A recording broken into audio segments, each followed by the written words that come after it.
Hello students, आज हम chapter 2 class 9 polynomial यानी बहुपद के बारे में पढ़ेंगे। तो चलिए स्टार्ट करते हैं। फर्स्ट देखिए चर, ये आपने प्रीवियस क्लासेस में भी पढ़ा होगा। चर यानी वेरिएबल, तो जो कोई भी वास्तविक मान धारण कर सकता है, यानी कि ये कोई भी वैल्यू ले सकता है। चर को अक्षरों x, y, z आदि से प्रकट किया जाता है।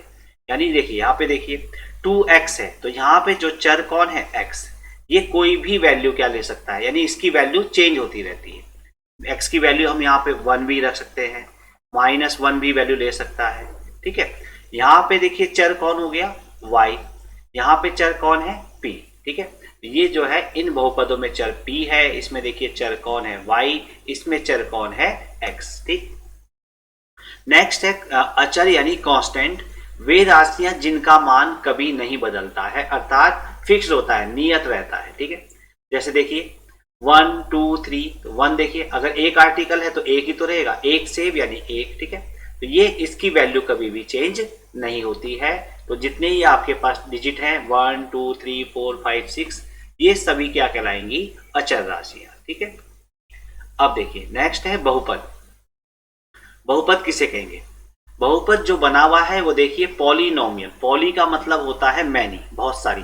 ठीक है, और नोमियल का मतलब होता है टर्म्स, जो जिसमें क्या होता है, आप ऐसे समझ सकते हैं एक या एक से अधिक पद होते हैं। पॉलिनोमियल जो वर्ड्स बना है वो पॉली और नोमियल दो वर्ड से बना हुआ है, जिसका मीनिंग क्या होता है कि मैनी टर्म्स। इसमें क्या होती हैं, बहुत सारी टर्म्स होती हैं, लेकिन आप ऐसे याद रखेंगे कि जिसमें एक या एक से ज्यादा पद होते हैं उसे हम क्या कहेंगे, बहुपद।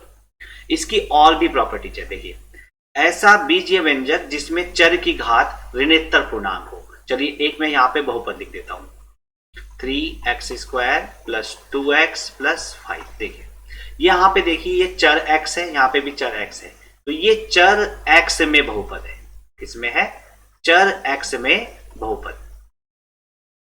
इसे हम कहेंगे कि ये चर x में बहुपद है। ठीक है, अब यहाँ पे चर की पावर देखो, यहाँ पे चर कौन है x, और चर की पावर यानी कि घात क्या होनी चाहिए, ऋणोत्तर पूर्णांक, यानी माइनस नहीं होनी चाहिए।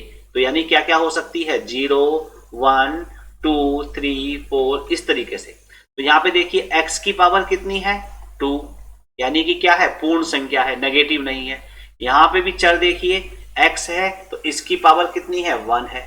ठीक है, जहां पे पावर नहीं लिखी है इसका मतलब पावर 1 है। तो ये भी देखो यहाँ पे क्या है, ऋणोत्तर है, मतलब माइनस में नहीं है। तो चर की जो पावर होनी चाहिए पॉलिनोमियल में, वो पॉलिनोमियल तभी कहलाएगा जब उसकी पावर क्या होगी, पॉजिटिव होगी, यानी कि 0 या पूर्ण संख्या होगी, जिसे आप कह सकते हैं कि क्या हो, चर की घात ऋणोत्तर पूर्णांक, या आप कह सकते हैं कि चर की घात क्या हो, पूर्ण संख्या, यानी कि होल नंबर हो। तो ये क्या है, एक चर x में बहुपद है। इसी तरीके से देखिए y² - 5। ठीक है, यहां पे देखिए y की पावर कितनी है, 2, और 2 कैसी है, पूर्ण संख्या है। ठीक है, और -5, तो यहां पे ये भी क्या हो गया, ये भी एक बहुपद है, लेकिन किस चर में, y चर में। ठीक है, इसे लिख देंगे कि चर y में बहुपद है।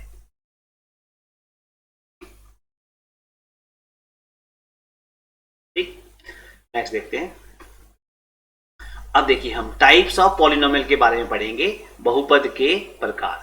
तो देखिए फर्स्ट ले रहा हूं मैं पदों के आधार पे, टर्म्स के आधार पे। ठीक है, एक पदी बहुपद, यानी कि नाम से ही क्लियर है, एक पद हो जिसमें, एक पदी का मतलब क्या हो गया, मोनोमियल कहते हैं इंग्लिश में, जिसमें एक पद हो। जैसे ऐसा बहुपद जिसमें पदों की संख्या एक होती है, जैसे देखिए 3x², यहाँ पे देखिए क्या है, एक ही टर्म है।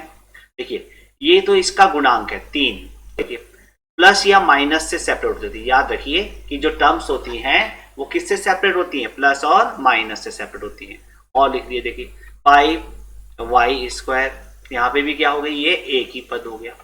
ठीक, या 3t, कुछ भी लिख दीजिए इस तरह से, जिसमें एक पद हो उसे हम कहेंगे मोनोमियल। द्विपद, द्वि का मतलब होता है दो, और पद, जिसमें ऐसा बहुपद जिसमें पदों की संख्या 2 होती है।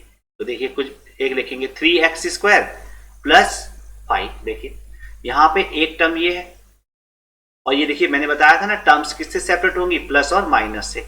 एक टर्म ये हो गई, तो एक टर्म ये हो गई, एक टर्म कितनी, 2 टर्म्स हो गई।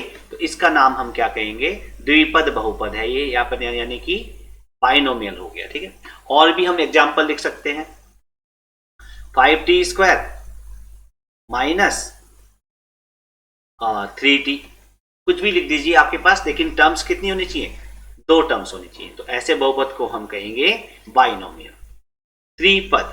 ठीक है, 3 का मतलब होता है 3 और जिसमें 3 पद हो, तो ऐसा बहुपद जिसमें पदों की संख्या 3 होती है। तो देखिए एक पॉलिनोमियल लिख देते हैं x² प्लस 5x प्लस 3। देखिए एक term, first term, second term और थर्ड टर्म, पदों की संख्या कितनी हो गई, 3। तो इसका नाम क्या हो गया, त्रिपद। और भी आप कुछ भी लिख लीजिए, लेकिन पद होने चाहिए 3।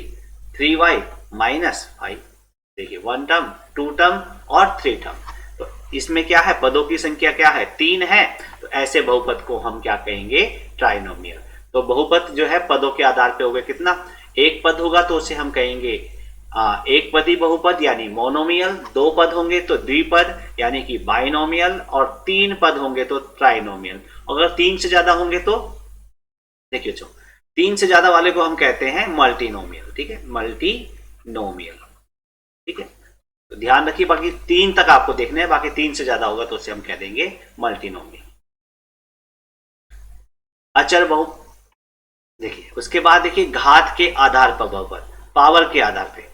देखिए रैखिक बहुपद, ऐसा लीनियर पॉलिनोमियल कहेंगे, ऐसा बहुपद जिसमें चर की अधिकतम घात 1 होती है। देखिए x प्लस 5, यहां पे देखिए x की पावर, देखिए यहां पे कोई भी पावर नहीं है तो यहां पे x की पावर कितनी होगी, 1 होगी। तो ये क्या है, एक रैखिक बहुपद है।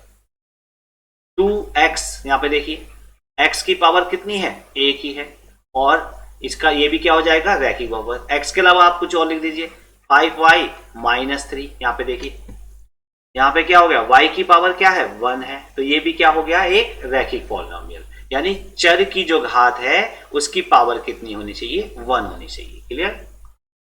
द्विघात, द्वि का मतलब होता है 2 और घात, ऐसा बहुपद जिसमें चर की अधिकतम घात 2 होती है, द्विघात बहुपद कहलाता है। इंग्लिश में कहते हैं क्वाड्रेटिक पॉलिनोमियल। ठीक है, अब देखिए एक एग्जांपल देखते हैं, 2x² प्लस 5x प्लस 3। यहां पे देखिए चर, यहां पे x है और यहां पे भी चर क्या है, x है। देखिए तो यहां ये चर x में बहुपद है और इसकी अधिक, देखो यहां पे घात कितनी है, 2, यहां पे घात कितनी है, 1, तो अधिकतम घात कितनी है, 2। तो ऐसे बहुपद को हम क्या कहेंगे, द्विघात बहुपद कह देंगे। ठीक है, और देखिए 5p² माइनस 2। देखिए यहां पे चर कौन है, p, और p की हाईएस्ट पावर कितनी है, 2 है। तो इस बहुपद का नाम भी क्या हो जाएगा, क्वाड्रेटिक पॉलिनोमियल यानी द्विघात बहुपद कह देंगे। क्लियर। नेक्स्ट देखिए त्रिघाती बहुपद, त्रि मतलब 3 और घात हो, ऐसा बहुपद जिसमें चर की अधिकतम घात 3 होती है। तो लिख लीजिए एक बहुपद, x³ plus 5x² plus 3x plus 2। देखिए यहाँ पे चर की घात x, चर x है, x की पावर कितनी है, हाईएस्ट 3, यहाँ पे चर की अधिकतम घात 2, चर की अधिकतम घात 1। तो इस वाले बहुपद में चर की अधिकतम घात कितनी होगी, 3। तो ऐसे बहुपद को हम क्या कहेंगे, त्रिघाती बहुपद। इसके बाद देखिए अचर बहुपद, देखिए जिसमें देखिए चर की घात 0 होती है। अगर कहीं पे चर की घात 0 हो, जैसे x अगर चर है, चर कोई भी ले लीजिए, लेकिन अगर उसकी घात 0 होगी तो ऐसे बहुपद को हम कहेंगे अचर बहुपद। जैसे 2, 5, 7, ये सब क्या हो गए, अचर बहुपदों के एग्जाम्पल हो गए। क्यों, देखिए 2 को हम क्या लिख सकते हैं, 2x की पावर 0 लिख सकते हैं। क्यों, हमने सीखा है कि जब भी x किसी की भी पावर 0 होती है तो उसकी वैल्यू क्या हो जाएगी, 1। x की पावर 0 का मतलब क्या हो गया, 1, और 2 1 जा 2, तो 2 को हम इस तरीके से भी लिख सकते हैं। ठीक है, तो यहां पे जहां पे चर नहीं दिखाई दे रहा है, इसका मतलब चर की पावर कितनी है, 0। तो इस तरीके के बहुपद को हम क्या कहेंगे, अचर बहुपद कहेंगे। ठीक, शून्य बहुपद, देखो 0 भी एक पॉलिनोमियल है, ठीक है, मैंने बताया ना, जिसमें भी एक या एक से ज्यादा पद हो और चर की घात, दो चीजें याद रखेंगे। एक तो क्या हो, एक या एक से अधिक पद हो, और चर की घात ऋणोत्तर पूर्णांक हो, तो उसे हम क्या कहेंगे, पॉलिनोमियल कहेंगे। ठीक है, तो यहां पे देखिए जीरो भी एक पॉलिनोमियल है। क्यों, जीरो में क्या है, एक पद है। ठीक है, और इसमें देखिए यहां हम जीरो इंटू एक्स की पावर जीरो लिख सकते हैं। क्यों, एक्स की पावर जीरो क्या होता है, वन, तो जीरो इंटू वन जीरो हो जाएगा। क्लियर, तो लेकिन यहां पे क्या कहेंगे, जीरो, अचर बहुपद जीरो को हम क्या कहते हैं, शून्य बहुपद। इसका नाम यहां पे क्या आ जाएगा, शून्य बहुपद। क्लियर, कोफिशिएंट यानी कि गुणांक,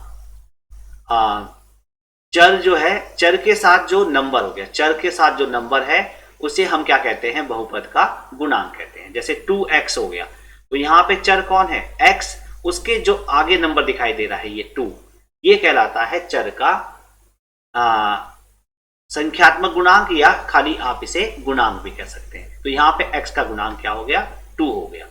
5y, तो देखिए यहां पे चर कौन है, y, और चर के साथ जो संख्या है वो कौन है, 5। ठीक है, तो ये हो जाएगा यहाँ पे गुणांक। तो जो जितने भी बहुपद के पद होते हैं, बहुपद के प्रत्येक पद का एक गुणांक जरूर होता है। ठीक है, जैसे यहाँ पे मैंने एक एग्जांपल ले रखा है, -x³ plus 4x² plus 5x minus 3। इसमें देखिए पहला पद कौन है, -x³ है, यहाँ पे फर्स्ट टर्म है। इसमें देखिए इसके साथ नंबर कोई नहीं दिखाई दे रहा है, माइनस दिखाई दे रहा है खाली, माइनस। अगर कहीं पे नंबर कोई नहीं है, जैसे -x³ है, तो वहां पे नंबर कौन होगा, गुणांक 1 होगा। तो यहाँ पे x³ का गुणांक हो जाएगा -1। x² का गुणांक देखिए, x² के साथ कौन सी संख्या है, 4, तो x² का गुणांक हो जाएगा 4। यहाँ पे देखिए x के साथ कौन सा नंबर है, 5, तो x का गुणांक हो जाएगा 5। x की देखिए यहाँ पे देखिए 3 को मैंने बताया था -3 है, तो -3 को लिख सकते हैं -3x की पावर 0। ठीक है, तो यहाँ पे x की पावर 0 का गुणांक क्या हो जाएगा, -3 हो जाएगा। तो मैंने क्या बताया कि जो पॉलिनोमियल है, बहुपद है, उसके प्रत्येक पद का कोई ना कोई गुणांक जरूर होता है। ठीक, नेक्स्ट है बहुपद की घात, पावर ऑफ डिग्री, पावर नहीं कहते हैं, कहते हैं डिग्री ऑफ पॉलिनोमियल। ठीक, देखिए बहुपद में चर की अधिकतम घात वाले पद के घातांक को बहुपद की घात कहते हैं। देखिए एक बहुपद लेते हैं,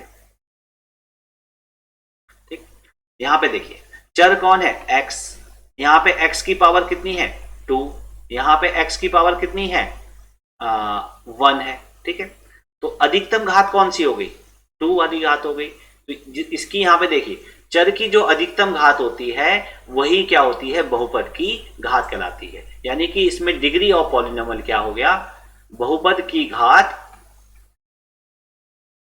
कितनी आ जाएगी बच्चों, 2 है।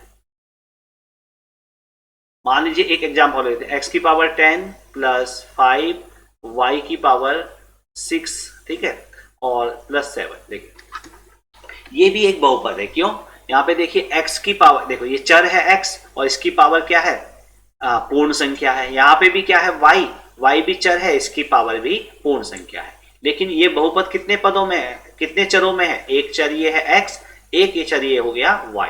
तो ये 2 चर में बहुपद है। कितने में है, ये 2 चर में बहुपद है। अब इसकी बात कर रहे हैं हम बहुपद की घात की, डिग्री ऑफ पॉलिनोमियल की बात कर रहे हैं। तो देखिए यहाँ पे चर की अधिकतम घात कितनी है, यहाँ x की पावर 10 है, यहाँ पे y की पावर 6 है। केवल आपको चर की घात देखनी है। तो चर की अधिकतम घात कितनी है, 10, तो बहुपद की घात भी कितनी आ जाएगी, 10 हो जाएगी। ठीक है, तो आज इतना ही करते हैं।